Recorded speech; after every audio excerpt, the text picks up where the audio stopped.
Hello and welcome to another special mini episode here of The Robust Marketer. Lucky enough to catch one of my friends and mentors, Charles No, here. I've known Charles for many years. We've been running in the same sort of affiliate and now e-commerce and Facebook space for a long time. And we've been doing calls. We do calls every couple months or so. We check in, and you've been giving some great advice. It was actually kind of surprised to catch you here. Like, I didn't know you were here. Yeah, I actually didn't know 100%. Yeah, we're in Atlanta right now. That's right, Atlanta, the Porsche Experience Center. We're going to go rip around the track after maybe a few laps. But yeah, I wanted to. I think our audience, most of our audience is going to know you. Okay. You've been in the game for over 10 years now, basically. Getting close to 11. Yeah, and so tell me what your focus is these days. Yep. So I have two main focuses right now. So one focus is really trying to make a lot of money on Facebook these days. So Facebook keeps changing. I'm kind of getting out of the e-commerce game, so I've been doing that for the past year, but then I'm moving back to CPA on Facebook, so that's one of my focus. The second focus is we are doing my accelerator, so we're moving away from the live workshop model. Okay. That's been working well for me for the past few years, but I want to switch it up. I want to do some new challenges, so we're going to start creating some online courses this year. Not going to talk about exactly what it's into, but look out for that. Nice. So what sort of caused you to move away from e-commerce a little bit? Yeah, well, to be quite honest, the profit margins have been lowering for me. So I'm not saying that e-commerce is dead. I know a lot of people out there are going to start threads and groups and say, hey, Charles goes out of e-commerce. Look, it's not dead. It's just, for me, the profit margin started dropping, and then I started testing out some CPA stuff again, and I just realized what I missed a lot about CPA, that it's a lot easier. The operations, the systems are not as intense, and I found the profit margins to be a lot higher. So it's just more rather what I'm comfortable with, the skill sets. So, and it's where you came from too, right? Like you started in CPA, that's where that's where your roots are, and then e-commerce presented itself, and it's like dropshipping is like a proxy for CPA in a way, right? Because it's kind of like you get in there and it's the lowest effort form of e-commerce, and it has a lot of the elements of affiliate in that it's quicker and that you can see results quicker. I would say a big reason why I kind of made a switch last year is just it was hot. Like it was hot, everyone was doing it, and in a way, if you've been doing something for over 10 years, you kind of want to test out the waters, what else is different. So when I saw everyone switching, man, I don't want to be left behind. So in a way, it was kind of, I wouldn't really say it was bright, shiny object syndrome, because I did a lot of research, I tested it out, I had some good results. So it's all about just understanding the marketplace, testing things out, and seeing what works well for you. Because maybe I decided to go for CPA, but someone else, you go to Shopify, you might be able to make like $2 million this month. Test and see what works for you. That's right. And there's all sorts of other different directions you can take it within e-commerce. You can build a brand. You can, all sorts of different things potentially you can build businesses around in this time. I really dislike the term e-commerce because it's such a generic term. It's like saying you do internet marketing. Yeah. Like e-commerce, Amazon's e-commerce. But there's also Shopify plus dropshipping. There's also like creating your own brand and growing it. So yeah, I really dislike the term e-commerce because there's so many different avenues you can pursue with it. Yeah. So we were just discussing upstairs one of the last speakers that we saw, which is sort of an inspirational guy talking about a way that, to keep yourself motivated, a way to sort of remove limitations that you might have on your own success. You're someone who's been a fairly motivated, very successful person over your career. What are some of the things that you do to sort of like maintain that focus of wanting to move forward? Yeah, well, man. Okay, how can I limit myself? Because I could talk about this for hours. One thing that's very important is look at what you're doing on a daily basis. Do you get excited about what you're doing? Like, let me give you an example. I do not look forward to answering emails. I do not look forward to uploading ads onto Facebook. I don't look forward to them at all. If I had to do that 8 hours a day, then I'm just not going to be motivated. Yeah. So it's very important to just build a team, delegate it out, because whatever you hate doing, there's someone out there who loves doing it. So let them do it. So that's the very first piece of advice. Like, if you find yourself hating what you do every day, then something's wrong. Now, in the beginning, you gotta do it, because there's no one else. But over time, you're making money, you have to reinvest the resources into delegating the stuff you don't like. So yeah, create a lifestyle where whatever you do, you look forward to it. The second one is, physical energy. Like, man, I don't work past 6 p.m. I don't work on the weekends.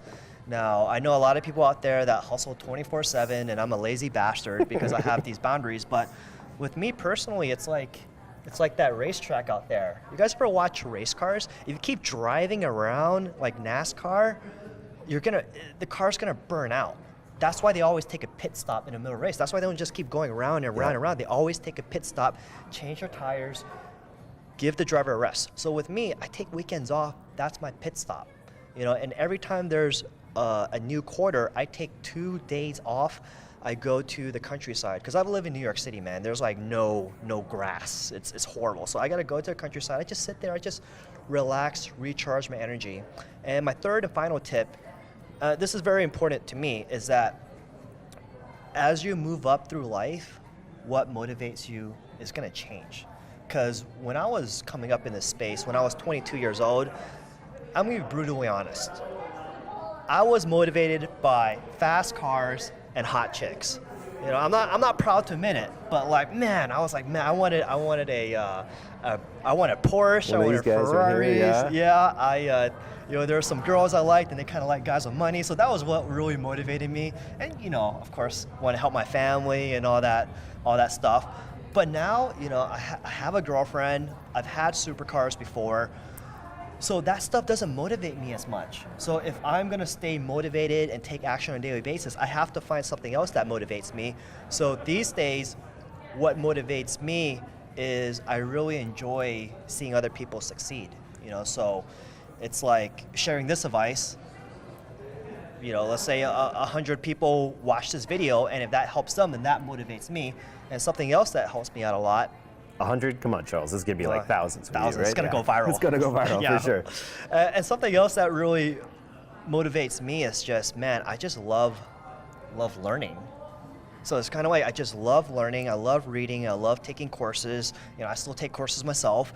It's just learning and applying it, just being like, wow.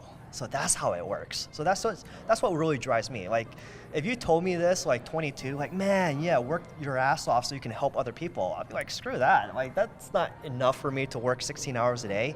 So yeah, your motivation is gonna keep changing. And look, a few years from now, gonna have kids, hopefully. That changes a lot. That's gonna change a lot of things, and my motivation is gonna change. Yeah. So it's just, you always have to be attuned with what motivates you.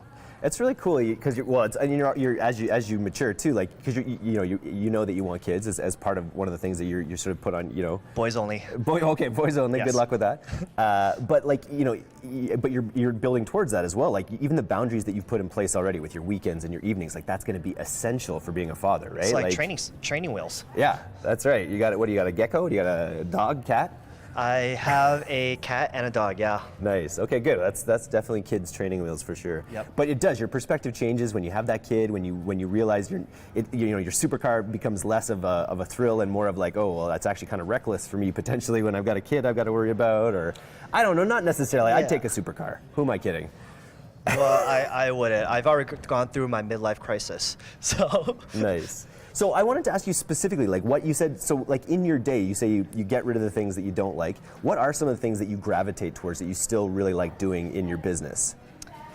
I love planning and strategic thinking. So strategic thinking, as an affiliate, you spend a lot of time in your business.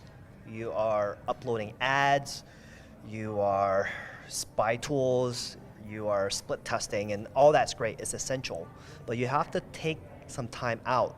Instead of working in your business, you have to work on your business. So what I like to do is twice a week, I like to spend 45 minutes doing what I call thinking time sessions. So these thinking time sessions, get a pencil and paper, and I just have one high value question. So,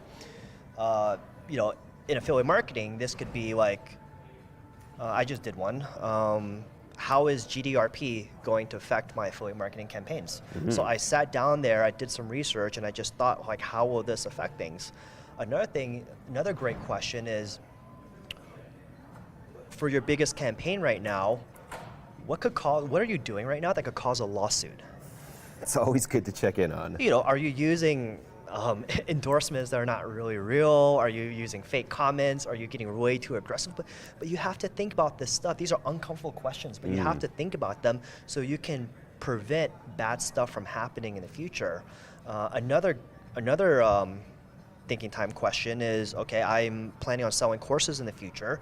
So, and there are a lot of other people that sell courses. So I ask myself, if people are going to buy courses from this person, why would they buy a course from this person instead of me?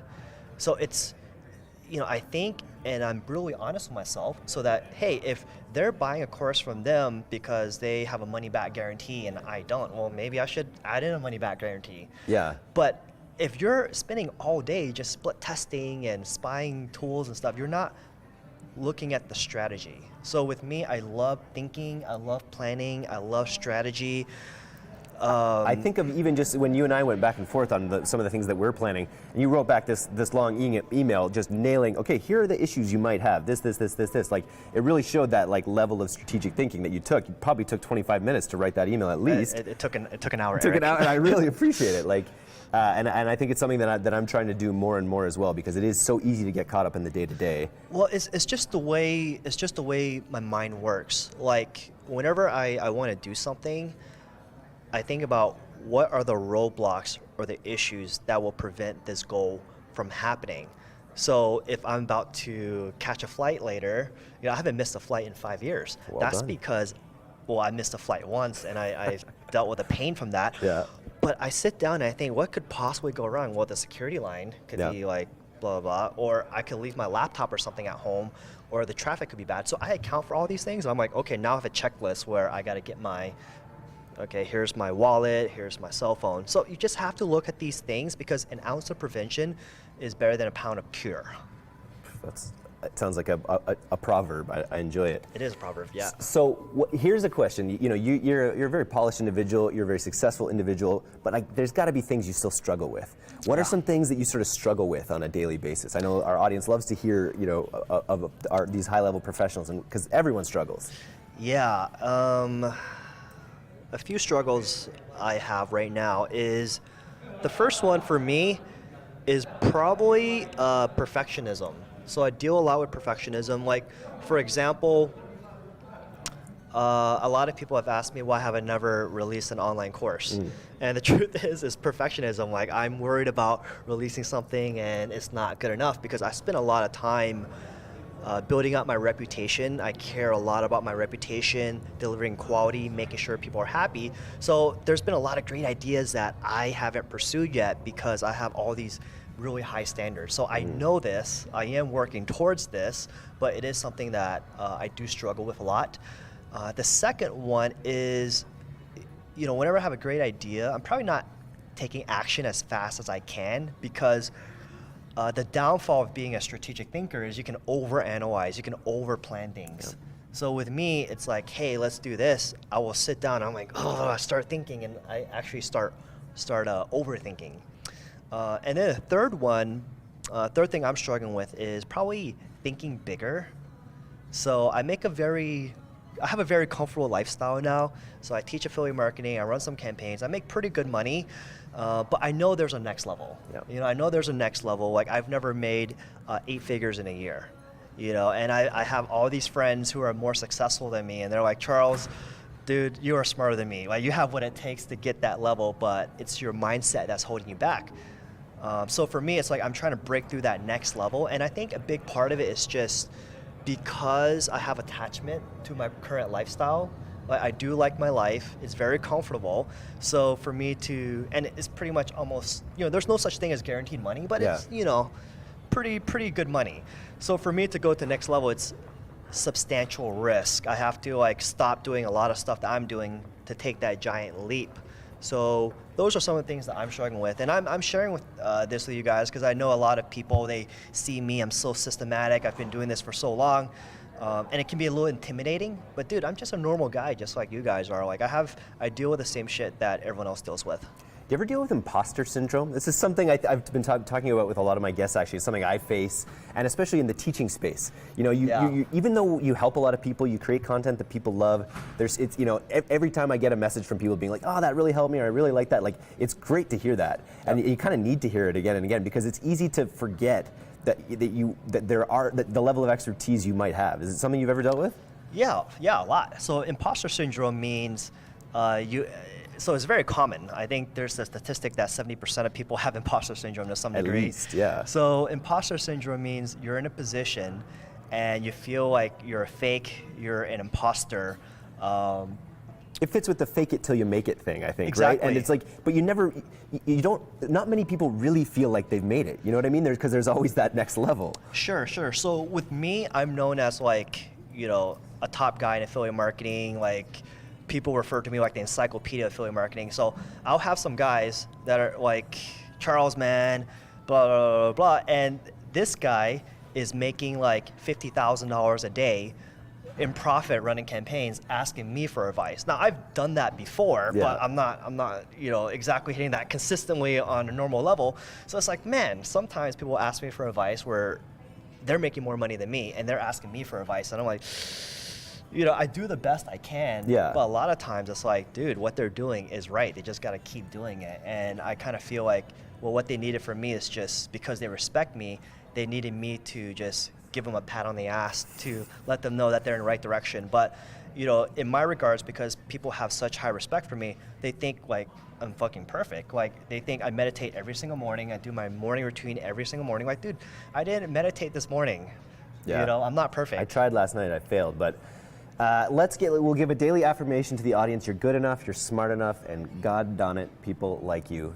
So I think our audience will love that, and I want to thank you for your time today, Charles. We're going to go have a dinner at Chago de Fao. Fogo de Chao. Fogo de Chao, not Chago de. I said that's the second time I've said that. But anyways, thanks a lot, and I look forward to hanging out with you again. All right, later, guys. Cheers. Thanks. So I'm not at dinner tonight. Okay.